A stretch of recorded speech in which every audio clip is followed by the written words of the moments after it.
السلام علیکم ورحمۃ اللہ وبرکاتہ۔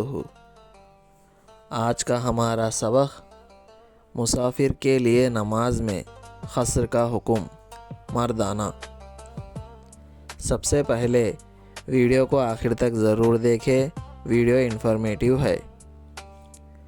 مسافر جب تک کسی جگہ 15 دن ٹھہرنے کی نیت نہیں کرے گا اس وقت تک قصر کرتا رہے گا، اور جب کسی جگہ 15 دن ٹھہرنے کی نیت کر لے تو اس وقت پوری نماز پڑھے گا۔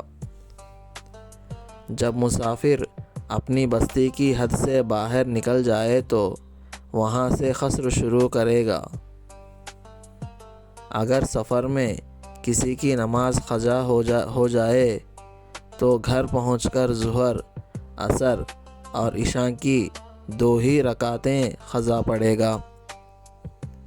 اگر مسافر کسی مقیم امام کے پیچھے نماز پڑھے تو اس امام کے ساتھ 4 رکعت پوری پڑھے گا۔ مسافر بیمار نہ ہو تو اس کے لیے ٹرین وغیرہ میں فرض نماز بیٹھ کر پڑھنا جائز نہیں ہے۔ ویڈیو کو لائک کریں اور ایسے ہی اسلامک کنٹینٹ دیکھنے کے لیے سبسکرائب کریں اور شیئر کریں۔ جزاک اللہ خیرہ۔ السلام علیکم۔